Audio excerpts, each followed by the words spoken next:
Hello, and welcome back to Movie Theater Explorer. This is Brent, your Movie Theater Explorer here. And today I'm going to discuss some of the movies that I've recently seen in theaters and a few I've also seen in my home theater. So, basically, thank you again for tuning in. And I do have a bunch of other episodes I've done before. Also, I do have an affiliate or a Facebook page as well where I write some of my reviews as well. And I'll go through some of them when I get to some of the movies that any ones that I've seen in theaters, I do briefly talk about them, but I also talk about a few of these on my Facebook page that I have seen. And so, anyway, um, let's go ahead and get started. The first one I'm going to talk about is one I saw in theaters. This is one I've wanted to see for a while. It is called Scarlet. This is a movie that was made. This is an animated movie made in Japan. It is done by the same director that has done movies like Summer Wars and Wolf Children. I don't have the names in front of me, um, so I'm not going to look up the name at this moment. But again, he's done movies like Summer Wars, Wolf Children, the Girl Who Leapt Through Time, and a few years ago he did the movie Belle. Um, so anyway, I had been anticipating this for a bit, and so I ended up driving a little bit to go see it. I ended up seeing the dub version instead of the original Japanese language with subtitles, um, just mainly because of timing, and so I went for the dub, and also just allowed me just to appreciate the visuals. I'm sure the original Japanese language with English subtitles is the better way to watch it, but um, I did check this one out. I did have an interest in. I really enjoyed it. I would say this is. I don't know how I'd rank the movies yet. I haven't even thought about it, but so basically, it's um, about this woman that her father dies. She is trying to seek revenge on her uncle, who basically was the one who killed her father. And a lot of it takes place in this basically this spirit world, basically, or this like it's basically like the afterlife, basically. So it features a lot of different people from when they have passed on, and just how it unfolds. Like I didn't even really know what the story was about going in, but yeah, it was definitely really good. Um, and how it like the animation's definitely gorgeous. Um, they do something that kind of separates the the real world in this afterlife. Just like the animation technique feels a little more slightly 3D in in the afterlife, and it's definitely way more 2D in the real world. If you watch it, you kind of know how it's just slightly a little off, and you can probably understand how and why. But I thought it was kind of a cool technique. The the sound was definitely helped immerse me. I like it was kind of cool. Like right in the first 5 minutes, when we're getting introduced to this world, and when you get introduced to some aspects of it, and just feeling that sound in the theater was actually kind of cool. Um, I'll say like the dubbing was fine. Um, Again, usually the Japanese language is a lot more natural, but I thought they did a good job with the dub, and and again that allowed me just to appreciate because I mean again I obviously reading the subtitles is good, but for their original language and just hearing the original language just to feel the naturalness, but here I just wanted to focus on a lot of the just the visuals. Anyway, um, definitely the a lot of the shots were well framed, or the animation aspects were well framed. The locations look gorgeous, and just how it took you to these various locations was definitely really cool. And how the story resolved itself at the end. I kind of liked it. It was definitely a little unusual than the way that I expected it to, but there were still some good aspects. I'm glad I checked it out. I would say like if I were to say like for this director, I would start on a few movies of his before watching this one. Um, so I probably put this one maybe in the middle. I have to rethink all this through because it's some of these I haven't watched in a while, and these are all like all his movies I've really liked, or at least from The Girl Who Leapt Through Time in onward. So or on from there. But anyway, I'm very glad I got to experience this movie in a movie theater. The only other one I experienced of his was Mirai, which was another really good one.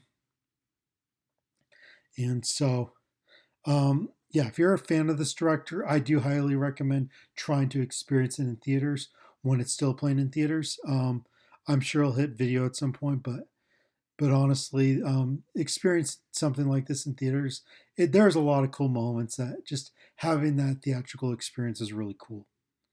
Um, the next one I saw was Pride and Prejudice. This was one that was released in 2005. It got released in some theaters last year for its 20th anniversary. I ended up not going. I'd actually had not seen this before, and I found a theater that was playing it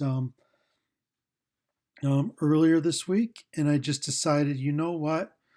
I have never seen this, and I want to see it, and I've heard a lot of great things about it, and so, and this is just a great way to experience the movie for the first time. I remember seeing when I was in a film class years ago, they used one of the sequences, and I wish I remember what the technique, why we were viewing it, what the purpose was, but it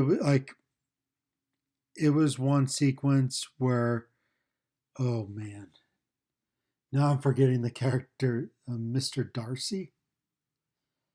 Yeah, Mr. Darcy. Somehow remembering that, and Keira Knightley's character, and how they were when Mr. Darcy decides to confess his love to Keira Knightley's character, um, and basically it was taking place in the rain, like under the rain, and all that. And I think that was the sequence we talked about. I'm remembering why we viewed this sequence in the film class. Anyway, going off on a bit of a tangent, but I wanted to. It was definitely a really gorgeous movie. The cinematography very gorgeous, of course. Just a lot of the sequences were well framed. I also liked how there was one sequence in particular where they followed characters around. It was all pretty much on one take, I believe, and it lasted at least definitely a few minutes, and they were going from room to room, following one character, going to another, and everything. It was just really cool, and and it was just like how they would focus on the one character, then this one character would step out, they'd go to these other set of characters and everything, and it was just it was in one of the party sequences. Um, again, I can't really exactly tell you. It was during I think during the middle of the movie, but or maybe close to the middle, but more the first half, I would say, if memory serves me right. Anyway, it was just a really cool shot and how it was just completed, and and still seeing all that framed and just taking that whole experience in a movie theater and just the ambience. The movie theater was more of a smaller movie theater that I went to, more independent. So and but the sound was pretty good, and definitely the ambience in some of the sequences was really good, and yeah, there was definitely like one shot that I thought was really cool near the end when Keira Knightley's character was waking up after a moment she couldn't sleep, and she steps out. It's like the sun is beginning to rise a bit, and it's just like a really cool moment. I don't know if they really captured that at that right moment if they're like they planned it or whatnot. But it was really cool. And anyway, it's a really good story. Um, Definitely really good performances. Um, Definitely a lot of actors. I'm like, oh, I know who that is. Oh, I know who that is. And yeah, the costumes are all great. Uh, all done by the author of I mean, Jane Austen is the author of the story. This story has been adapted many times. I've seen at least a couple different versions. One of them being Pride and Prejudice and Zombies. So anyway, I was glad to see this one that had been talked about and definitely really good. If you have a movie theater that plays it, this is a great way to experience, and I highly recommend trying to check it out that way. Um, so yeah, great, really good movie. Glad to have finally saw it. The next one I want to talk about is Pirates of the Caribbean: Curse of the Black Pearl. I actually did see this one in theaters back in 2003 when it came out. Um, and so and it was really cool to experience this one again in theaters. I mean, I've watched it quite a few times on video. Um, Definitely a classic pirate adventure movie. Um, I remember when this came out. I guess a little tangent time. Um, Basically, yeah, I remember seeing the trailers and just like, oh, this is going to be an awesome adventure movie, and I was really excited for it. And I remember when, yeah, this was the first movie under the Walt Disney Pictures brand.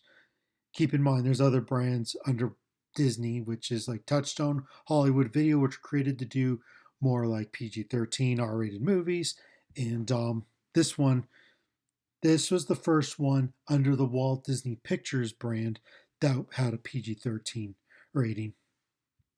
Anyway, so but yeah, I was definitely looking forward to it, and this was definitely a really fun movie to watch, and definitely a really cool movie to see in theaters.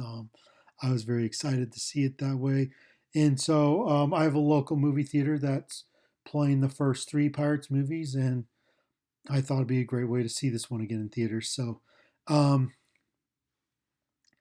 so I was definitely like, it's definitely great to just take it all in again and just appreciate the technicalities and like the production design, just how gorgeous it is, and just how it fits like the time period, but also has enough of that feels that the world that was created for the ride Pirates of the Caribbean. And the costumes are great. Yeah, performances are obviously great, especially Johnny Depp as Captain Jack Sparrow. Um, and yeah, everyone's just on their top game for that. And and uh, uh, I also really appreciate the editing and everything. Knowing how to pace things, how to let things to draw out, and moments like that. It's just yeah, it's just and oh, the stunt work is great. Like the sword fights are really cool.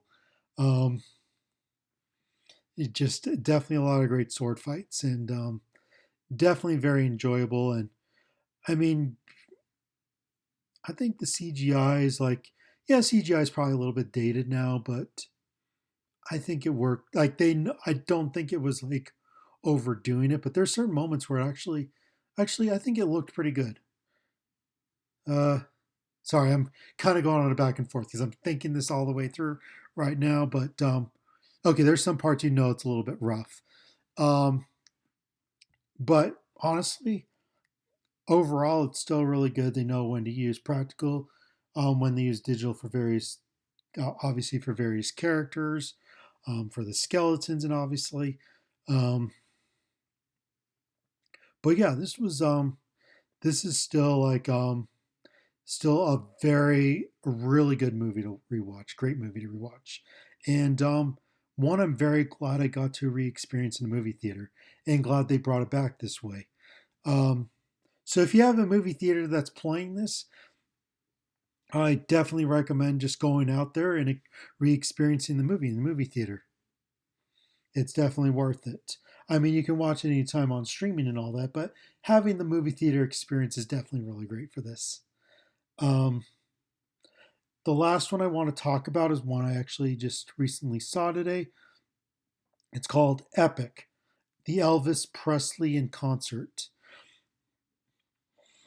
So it's basically a concert movie that that basically, so the director of the Elvis movie from 2022, which actually I'm not the biggest. Let me finish my part here first. So the director of the Elvis movie from 2022 decided to go in find all this footage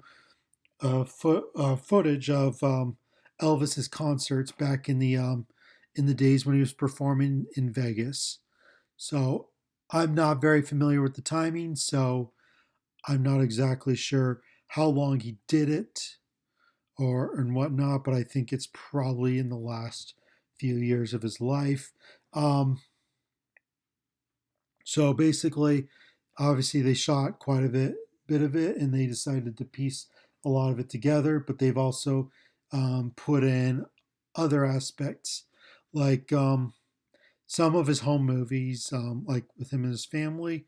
Um, it's not a lot, but some are like interviews of him answering questions and things like that.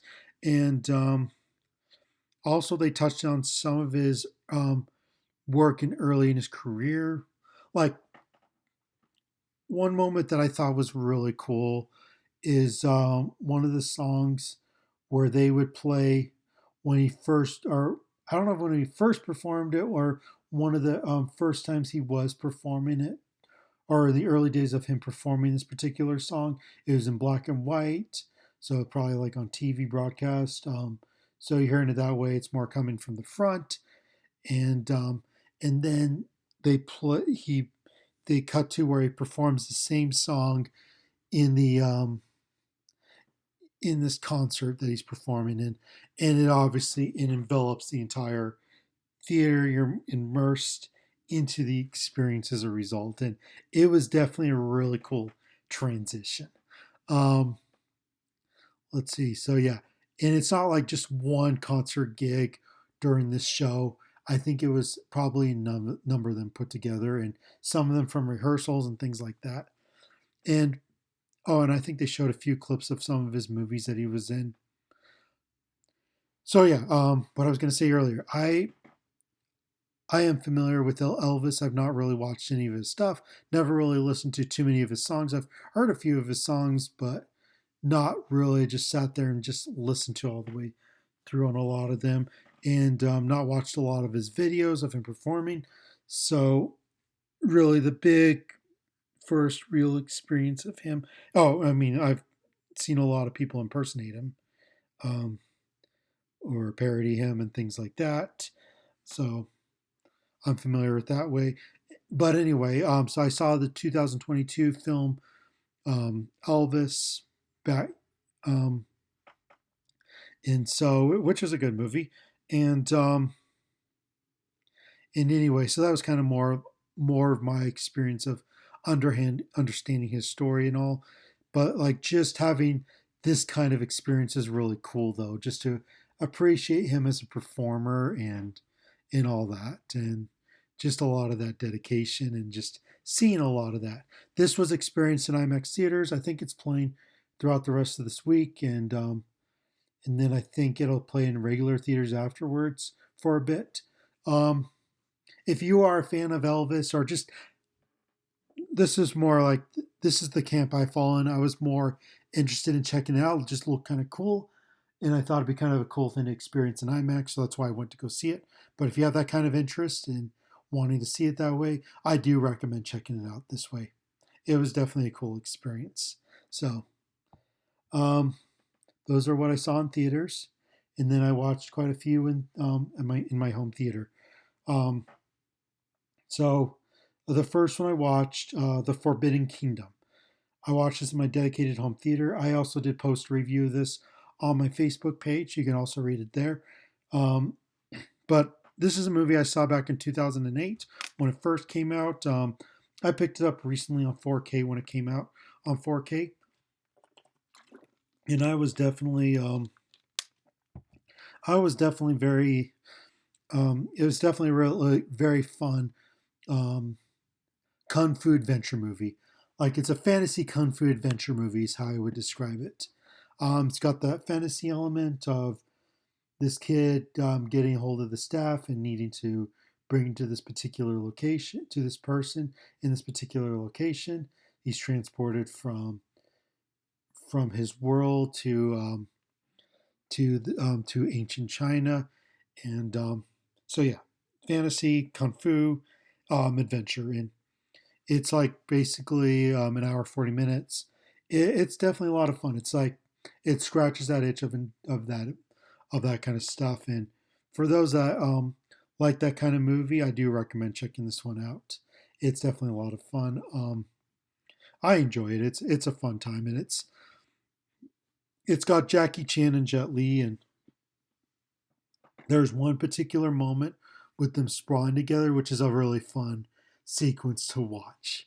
How they, yeah, how it's captured, how it's the sound is mixed and everything. But yeah, the home theater presentation for this 4K was very good. The picture looked really good, and it sounded really good as well. So I was very happy with the home theater. Like it was a very good home theater experience. Um, So yeah, if you haven't seen it, you have an interest in seeing it, I do recommend checking it out. Um, Another one I watched was Fear. It was one that I just wanted to go back in and rewatch. I have it on Blu-ray, so I watched it in my modest home theater, and so the it's based off a book by hopefully I'm saying the name right, Michael Crichton, same same author of Jurassic Park, and so it's got like really good cast names and all that. Dustin Hoffman, Samuel L. Jackson, Sharon Stone. Um, yeah, I know I'm gonna butcher some of the names, so I. But anyway, oh, Queen Latifah, she has a small role in that in this movie. Anyway, it basically a lot of it takes place in this underwater bunker. They're trying to investigate this ship that crashed many years ago, and it's the exploration of it. The way I would describe it, I also wrote a review of this on my Facebook page. Um, Basically, the first half of it's really like it's very intriguing when they're exploring it and trying to figure out a couple of things, and then the second half um, goes a slightly different turn, and it, maybe it's not it's still interesting, just not as intriguing as the initial build up, but there's still some cool moments that are cool to experience in the home theater. Picture was good, sound was good. um, Not as strong as like it's a Blu-ray that was released back in 2009, so I think if they were to put it out on 4K Ultra HD, which um, the way Warner Brothers is going these days with trying to get a lot of their movies on 4K Ultra HD these days, I think they could remaster for 4K and it would probably look and sound a lot better. But the Blu-ray was still good. Anyway, it was still a cool home theater presentation, especially in some of these parts. So um, yeah, I enjoyed it. If you have an interest in checking it out, I'm pretty sure you can find the Blu-ray for a pretty cheap price if you want to just check it out and see it for yourself. This next one, Eddie the Eagle. It was actually released 10 years ago. I remember seeing this movie in theaters when it came out 10 years ago. It takes place during the Winter Olympics of 1988, the same year as another famous movie. Uh, Cool Runnings is what that one is, about the Jamaican bobsled team, which takes place in 1988. And so again, this was one that and they in this movie Eddie the Eagle, they do reference it. They do reference the Jamaican bobsled team. So anyway, I really enjoy this movie. This is okay. Yeah, so it's got really good performances. It's got good humor and it's got a good story. I like it, these kind of inspirational sports movies. I really do. Um, and that's what this is about, someone like trying to defy the odds of those that are trying to like basically dismiss um, Eddie in trying to compete in the Olympics. So and he tries for the ski jump, and it's definitely well captured. Like some of the sequences are well captured and are well presented um, for in the theater and all that. So again, I watched this one in my dedicated home theater. So and it was on Blu-ray. I also did write a review on this on my Facebook page. But yeah, in the home theater presentation was good. It was actually really good, actually. I never got this one on 4K. Um, I was still I hadn't started collecting 4Ks when I got this. I got this one that came out on Blu-ray. So anyway, but it's just a really good, like how they capture and they present these ski jump experiences are definitely really good. And and yeah, the performances by Taron Egerton and Hugh Jackman are definitely really good. Um, but yeah, it's just a really good story. Got good humor and just inspirational and everything. And this is one of those like, yeah, I mean, I think the Winter Olympics are still going on for a bit. If you're looking for something to watch, um, in regards to the Winter Olympics, I do recommend checking this one out. Actually, I highly recommend checking this one out. Whether you try to find this movie on Blu-ray, on physical, or if you just stream it, or hey, maybe there is a local movie theater that's playing it. I recommend trying to check it out that way. Um, Regardless, this is a very good movie. Hopefully, you find a local theater that's playing it, or you stream it, or find a physical copy that's not too expensive. It's worth seeing. Okay, the next one that I'm going to talk about, All the President's Men. This movie recently came out on 4K Ultra HD, so I decided to pick it up, and I watched it in my dedicated home theater. Um, so basically, the movie is about the Watergate incident back in. Okay, I'm gonna get the years wrong, so I'm not gonna go into accuracy, but it's far from a long way back. The Watergate incident in connection. This is the incident that basically that led to President Nixon resigning. So this movie is about two journalists who basically are trying to uncover a story about the Watergate incident, and they're trying to um, find out what happened, get some sources, and they ends up trying to uncover the story. And the further they go through, the further they dig and all that, they soon start realizing the bigger picture and the bigger implications of it. Um, what really stands out to me on this is a movie that I've never watched in theaters. Came out a long time ago. I first watched this on a videotape in my journalism class in high school, and this is not watched in one sitting. This was watched, I think, over three of our class periods, so over 3 days and all that. And obviously, I felt pretty lost when I first watched it. Rewatching it now, it was definitely trying to follow how it really digs through the grittiness of the the journalism job um, of being a journalist. And so basically, how they have to make checks. So they take sources that they receive, what to check with. They make phone calls.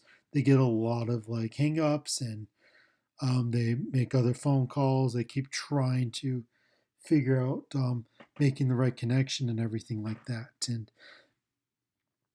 And so I feel like this is a movie that really does a great job at presenting um, this aspect of this job. Like, I mean, from some of the stuff I learned and some of the stuff that I um, got to try during this journalism class, this helped bring a lot of that forth. You're getting sources, credible sources, and things like that. You're trying to print a story and trying to uncover what that story is.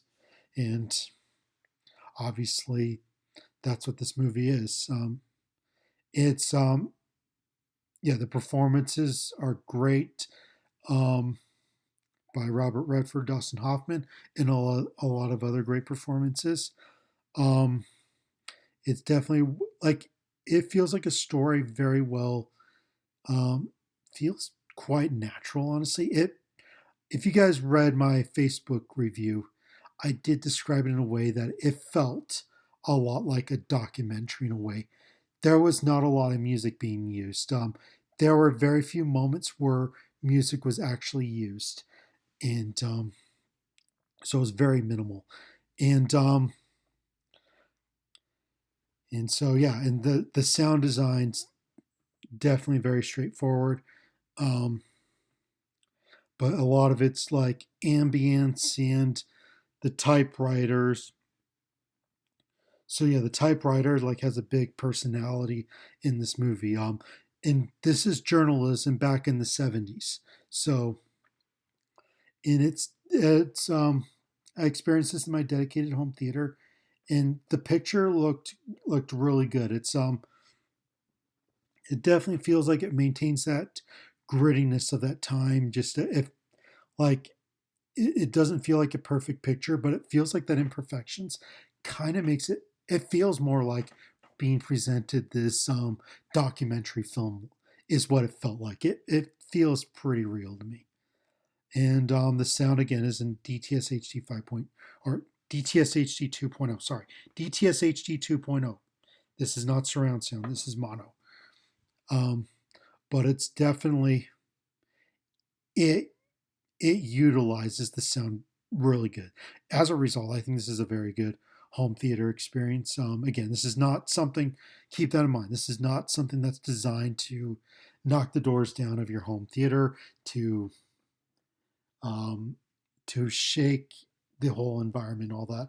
It's very subtle, very minimal, but it uses all those elements perfectly. It's I think yeah, I think if I remember correctly, I think this won an Oscar for Best Sound. Um, this won a few Oscars back in the day. I think it won for Best Sound if I remember correctly. I looked it up earlier today. Anyway, highly recommend this movie. Another one I'd want to talk about, Ben Hur. Again, another one that just came out on 4K Ultra HD. I experienced it in my dedicated home theater, and this is I'm gonna just touch on this one briefly, but this was definitely I wrote also this on my Facebook page. So, and this was a great home theater experience, a great home theater presentation.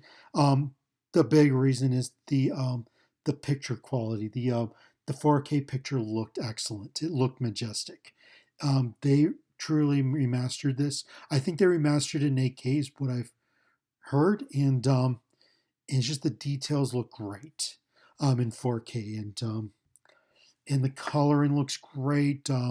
It's um, it's a big wide picture, and in the scope is felt like the chariot race just felt excellent, and and yeah, it was just well captured, and the sound also like it's an I. There's a couple of sound options. I went with the Dolby Atmos for my viewing experience in my dedicated home theater, and the sound felt loud, like it felt epic. Um, Mainly with the music, and again, a lot of it's made in. This was made in the late '50s, so it doesn't have the same kind of dynamicness of like a surround sound. So, but it preserves that sound experience for this um, for for the audio encoding here. And so, and it's definitely real. It was definitely a great experience, and yeah, the music helped envelop the whole soundscape, and felt epic, and especially feeling the chariot race, and some of like the louder sounds, like the drums on the ship and all that. So yeah, if you're a fan of this movie, I definitely recommend getting this movie on 4K Ultra HD. Again, this is the 1959 version. Um, the last one, I'm just going to quickly, briefly touch on this one because I've touched on it before. Predator Badlands. I picked this one up on 4K Ultra HD, so I just experienced in my dedicated home theater. The picture quality was really good. Definitely looked great. Details looked great and everything. And then the sound definitely sounded very. It was in Dolby Atmos and sounded very dynamic. I had it at a volume that I probably needed to turn it up a few more notches, but I was able to sense that dynamicness through all the speakers and just feeling immersed into this experience. So, again, if you're a fan of this movie, I do highly recommend getting the movie on 4K Ultra HD. So, um, the last thing I'm going to quickly do is question of the day. Um, Project Hail Mary is going to come out in a month from now. I'm actually really excited to see this movie. And they did a promo video recently where the directors checked out all these various film formats for the movie. And go check it out, it's really cool. Um, and so, my question is going to be which film formats am I planning to check out for this movie? And so hopefully this is something you can think for yourself too, as because there's definitely gonna be a lot of different ways to experience this movie. My first one is going to be IMAX, of course. I'm very much looking forward to it. Another one I'm also going to experience in this movie in is Cinemark XD. Those are my first two for sure. Beyond that, I'm toying what the other ones will be. Um, I might do ScreenX for this one. It's been a while since I've seen a movie in ScreenX, so I might go check out this one that way. It's definitely a cool format, and it's been a while since I've seen a movie that way. Um, so that maybe D box. We'll see about that. Um, those are a few, but there's definitely gonna be a lot of cool formats to experience this movie this way. So anyway, that's it for now. Thank you again for tuning in to Movie Theater Explorer here, and I hope you have a great rest of your evening. And I will be back more with another episode in the near future. Until then, have a great evening. Thank you again for tuning in to Movie Theater Explorer. This is Brent here signing off for the evening.